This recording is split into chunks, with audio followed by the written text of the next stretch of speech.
नहमदुहु व नसल्ली अला रसूलिहिल करीम अम्मा बाद अऊज़ु बिल्लाहि मिनश शैतानिर रजीम। दाइस पर तशरीफ़ फरमा मजलिस इत्तेहादुल मुस्लिमीन भिवंडी कार्याध्यक्ष मोहतरम जनाब शादाब उस्मानी साहब, मजलिस इत्तेहादुल मुस्लिमीन के सीनियर लीडर मोहतरम जनाब अकरम खान साहब और मजलिस इत्तेहादुल मुस्लिमीन के ज़िम्मेदारान और सामईन कराम, अस्सलामु अलैकुम रहमतुल्लाहि व बरकातुहू। मेरे अजीज़ दोस्तों और साथियों, जैसा कि आप तमाम को पता है कि मजलिस इत्तेहादुल मुस्लिमीन जो हमेशा से मजलूमों की आवाज़ बनकर काम कर रही है, पिछले 62-63 साल से मजलिस इत्तेहादुल मुस्लिमीन तेलंगाना, आंध्र प्रदेश से लेकर मुल्क की तमाम रियासतों में काम करते आ रही है। फिर वक्त आप देख रहे होंगे कि मजलिस इत्तेहादुल मुस्लिमीन के जो लोग इल्ज़ामात लगाते रहे कि जमात एक छोटी पार्टी है, मजलिस एक छोटी पार्टी है, एक शहर की जमात है, तो अल्लाह ने वो तमाम को दिखाया कि मजलिस तेलंगाना से निकल के महाराष्ट्र में कामयाबी हासिल की, महाराष्ट्र से निकलने के बाद अल्हम्दुलिल्लाह बिहार में कामयाबी हासिल की। जब बिहार में ये मजलिस इत्तेहादुल मुस्लिमीन पहुंची तो तकरीबन 13 पॉलिटिकल पार्टी जो जमात के साथ काम करने के लिए तड़प रही थी, उन्होंने सामने से ऑफर किया कि नहीं, हम अलायंस करेंगे और अलायंस करके लड़ेंगे। उसी के साथ देखा कि अल्लाह ने मजलिस इत्तेहादुल मुस्लिमीन को एक बड़ी कामयाबी बिहार के अंदर दी कि जमात के 5 MLA वहाँ से चुन कर आए। उसी के साथ आपने देखा कि जब हैदराबाद में म्यूनसिपल कॉरपोरेशन इलेक्शन था तो उसमें बीजेपी पूरी दमखम के साथ इलेक्शन लड़ी, लेकिन नतीजा आपके सामने है कि मजलिस इत्तेहादुल मुस्लिमीन ने अपने किला बचाने में कामयाबी हासिल की।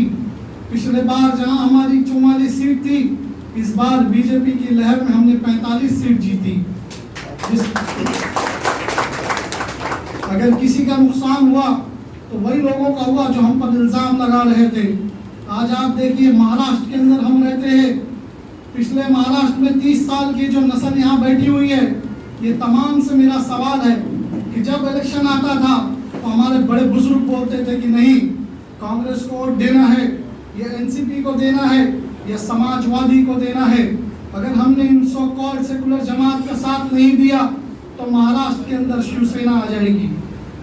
उसी की तरह गैर रियासत में महाराष्ट्र के अलावा कहीं इलेक्शन होता था तो हमारे बड़े बुजुर्ग बोलते थे कि नहीं, सेकुलर जमात के नाम पर आप कांग्रेस को, एनसीपी को, समाजवादी को, बीएसपी को वोट दो, वरना बीजेपी आ जाएगी। नतीजा देखिए, मैं आप तमाम से बात कहना चाह रहा हूँ कि नतीजे पे गौर करिए कि हमने हमेशा वो सेकुलर जमात का साथ दिया। मुसलमान कभी भी बीजेपी और आरएसएस का साथ नहीं दे सकता, इसका इल्म है हमें। लेकिन नतीजा क्या हुआ कि मुल्क में बीजेपी और आरएसएस की हुकूमत आ गई। उसी के साथ महाराष्ट्र में यही अबू आसिम आज़मी साहब भिवंडी की गली में पुकार के कहते थे कि नहीं, अगर हमें वोट नहीं दिया या इन तमाम ताकतों को दिया तो नतीजा ये होगी कि शिवसेना जो बाल ठाकरे का लड़का है वो सीएम बन जाएगा। नतीजा आया, यही अबू आसिम आज़मी सबसे पहले पहल किए, यही भिवंडी का MLA रईस शेख सबसे पहले पहल किया कि शिवसेना का लाके यहाँ पे सीएम बैठाया। अकेले सत्ता में नहीं बैठ सकते थे, यही अबू आसिम आज़मी ने किया। हमने क्या किया, हमारी आवाम ने क्या किया, वोट दिया, उनके ऊपर एतमाद किया। बैरिस्टर असदुद्दीन अवैसी साहब ने ऐलान किया, जिसकी भीख पे यहाँ से रईस शेख कामयाब हुआ। लेकिन नतीजा क्या हुआ कि इलेक्शन के बाद फौरन अबू आसिम आज़मी साहब और उनका MLA दोनों मिलकर शिवसेना का सीएम बैठाने के लिए बेताब थे और आखिरकार बैठा ही दिए। तो फिर हमारा 30 साल कहाँ गया? न कभी कोई हमारी पढ़ाई की बात किया, न एजुकेशन की बात किया, न हमारे मोहल्लों की साफ सफाई की बात किया, न हमारे बच्चों को डॉक्टर, इंजीनियर, IAS IPS बनाने की बात किया। सिर्फ एक काम होता रहा हमारे साथ कि जब इलेक्शन आता था, हर इलेक्शन में हमें बेवकूफ़ बनाया जाता था, इसी नाम पे कि हम इसका साथ नहीं देंगे। अगर MIM को वोट दे दिए तो यहाँ से बीजेपी आ जाएगी, शिवसेना आएगी। मैं तमाम लोगों को एक बात कह रहा हूँ, मेरी बात आज आप लोग याद रखिएगा, मैं दावे के साथ कह रहा हूँ और ये भिवंडी की सियासत को देखते हुए कह रहा हूँ कि आने वाले 30-35 साल यहाँ से सिर्फ मजलिस इत्तेहादुल मुस्लिमीन जीतेगी। अगर हम नहीं जीते तो ये भी नहीं जीतेंगे, याद रखो। अगर हम नहीं जीते तो ये भी नहीं जीतेंगे। उसके बाद स्टार्ट हुआ है, बीजेपी के दलाल है, फला के एजेंट है। रब्बे काबा की कसम, ये इल्जाम हमें बर्दाश्त है, लेकिन ये नहीं बर्दाश्त है कि जिनका साथ हमने 70 सालों से दिया, जिनके ऊपर हमने भरोसा किया, उन्होंने हमारे साथ क्या किया। जब ऐवान पार्लियामेंट में मुसलमानों की शरीयत में मुदाखलत हो रही थी तो कहाँ चले गई थी कांग्रेस।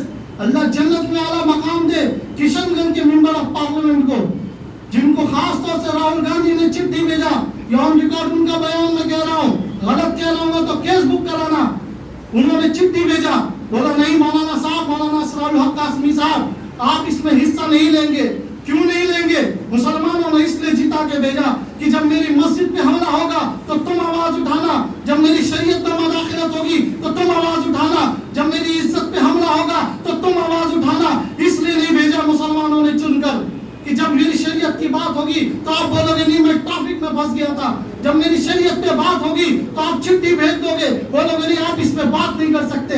जब मुसलमान मस्जिद पे बात नहीं कर सकता, शरीयत पे मामला होगा तो बात नहीं कर सकता, फिर किस बिना पे हम तुम्हें वोट दें? तुमने 70 सालों में क्या किया, ये सबसे बड़ा सवाल है। सिवाय बेवकूफ बनाने के मुसलमानों को कुछ नहीं। इल्जामात लगाना बहुत आसान है, आप कह दीजिए मजलिस इत्तेहादुल मुस्लिमीन के सदर के ऊपर ये बीजेपी का एजेंट है। याद रखना मेरी बात, तारीख में लिखा जाएगा, आने वाली हमारे बच्चे देखेंगे, हमारी नस्ल याद करेगी और अफसोस, हाय अफसोस का नारा बुलंद करेगी कि एक दीवाना था जो मेहमान पार्लियामेंट में उसकी पहली बेटी की शादी थी, उसने शादी को रद्द किया, प्रोग्राम को रद्द किया, 6 फंक्शन को छोड़ा और मेहमान पार्लियामेंट में शरीयत के लिए लड़ रहा था, लड़ते लड़ते बाहर निकला। तो यही मुसलमान नहीं, तारीख का मकाम नहीं है। यही मुसलमान खड़ा होकर कह रहा था कि देखो आ गया बीजेपी का एजेंट, देखो आ गया 2000 करोड़ में बिकने वाला। यही मुसलमान उस पर इल्जाम लगा रहा था। ये तारीख लिखी जाएगी कि था एक दीवाना जो तमाम मुसलमानों की, दलितों की, मजलूमों की आवाज उठाता था, लेकिन उसको क्या तमगा मिला? ये कौम ने उसको क्या इनाम दिया? इनाम ये दिया कि जब ये बाहर आता था तो बोला जाता था नहीं ये तो आरएसएस का एजेंट है, ये बीजेपी का एजेंट है, ये संघ परिवार का आदमी है। बताइए फिर आवाज कौन उठाएगा? किस महाअसदुद्दीन में से आज काम नहीं कर रहे? ऐवान पार्लियामेंट में जब मुसलमानों की बात आती है, दलितों की बात आती है तो एक मर्द मुजाहिद आवाज उठाता है। अल्हम्दुलिल्लाह उसका नाम बैरिस्टर असदुद्दीन अवैसी है। मीडिया डिबेट करती है, तमाम के तमाम भाग जाते हैं, एक मर्द मुजाहिद डट के जवाब देता है, उसका नाम बैरिस्टर असदुद्दीन अवैसी है। रोड पे कोई मामला होता है, तमाम के तमाम लीडर का मोबाइल बंद हो जाता है, एक मर्द मुजाहिद है जो रोड पर आकर काम करता है, उसका नाम बैरिस्टर असदुद्दीन अवैसी है। मेरा साथियों, इस भिवंडी के अंदर आप मेरी बात लिख के रख लीजिए, या तो हम आएंगे, या ऑन रिकॉर्ड कह रहा हूं, मेरे को इल्जाम लगाना आप, या तो हम आएंगे भिवंडी के अंदर, या तो मजलिस इत्तेहादुल मुस्लिमीन का एमएलए होगा, यहाँ से एमपी होगा, या तो तुम्हारा भी नहीं होगा। ये तो चैलेंज है। आएंगे तो इंशाअल्लाह ताला हम आएंगे, हम आएंगे, हम आएंगे, और कोई नहीं रोक सकता। माजी में बहुत से मसले हुए मजलिस इत्तेहादुल मुस्लिमीन के साथ, आप तमाम को मालूम है। उन तमाम मसले और आपसी रंजिश की वजह से नतीजा आपके सामने है कि जब जमात एक ताकतवर बनती है, जब मुसलमान और दलित यहाँ का भिवंडी का जमात को सदर को मजबूत करता है, तो आखिर वक्त में ये तमाम ताकतें, बिलखुसूस अबू आसिम आज़मी, ये तमाम ताकतें मजलिस इत्तेहादुल मुस्लिमीन को खत्म करने के लिए एक अच्छी साजिश करते हैं कि किसी तरह इनके सदर को तोड़ दिया जाए, किसी तरह वगैरह मचा दिया जाए, क्योंकि अगर ये आ गए तो हम नहीं आएंगे। याद रखो जनाब अबू आसिम आज़मी साहब, ये हमजा सिद्दीकी ऑन रिकॉर्ड कर रहा है कि रईस शेख आपका आखिरी एमएलए है इंशाअल्लाह ताला। यहाँ से रईस शेख आखिरी एमएलए, आने वाले टाइम में इंशाअल्लाह ताला यहाँ बैठे हुए में से कोई एमएलए होगा, यहाँ में बैठे हुए से आधे से ज्यादा कॉर्पोरेटर होंगे इंशाअल्लाह ताला। मेरा अजीज दोस्त और साथियों, ये वक्त इतनी लंबी बात करने का नहीं है, लेकिन आपके सामने चंद हकाइक रखना बहुत जरूरी है।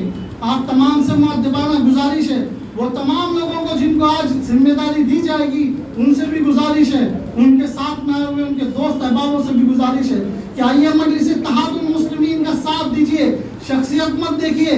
आज मैं यहाँ पर हूँ, जमात की से बात कर रहा हूँ, हो सकता है मैं कल ना रहा, हो सकता है मैं खत्म हो जाऊँ। कोई यहाँ पे जीने के लिए नहीं आया, हमेशा शख्सियत आते जाए। आज हमजा सिद्दीकी जनरल सेक्रेटरी कल नहीं होगा, मेरी जगह पोस्ट किसी और को मिल जाएगी, लेकिन एक चीज याद रखिएगा, अगर आप कौम को मजबूत करना है तो हमजा सिद्दीकी यहाँ से जाने के बाद कभी मजलिस इत्तेहादुल मुस्लिमीन को गाली देगा तो जूते मारना मेरे मुंह पे, बोलना नहीं तू गलत हो सकता है, असदुद्दीन ओवैसी गलत नहीं हो सकता। लीडरों को मत देखो, ऐसे लीडर बहुत आएंगे 56 और बहुत जाएंगे जो बोलेंगे नहीं मैं सदर था, मैं सदर हूं, मैं सदर रहूंगा। कोई सदर कोई जनरल सेक्रेटरी नहीं है। अगर कोई ताकत है यहाँ पर तो एक ही है, बैरिस्टर असदुद्दीन ओवैसी। ऐसे 56 आएंगे सदर और 56 चले जाएंगे। बहुत सी पार्टियों से बहुत सी पार्टियों में जाएंगे। मैं अपने आप को मुखातिब करके कह रहा हूँ कि कल को अगर मैं कहीं खड़े होकर किसी वीडियो में किसी और पॉलिटिकल पार्टी के स्टेज पर खड़े होकर जमात के खिलाफ बोला, मैं अपने मुंह से बोल रहा हूँ आपका जूता और मेरा सर होना चाहिए। अब ये लीडरों के चंगुल में मत आइए।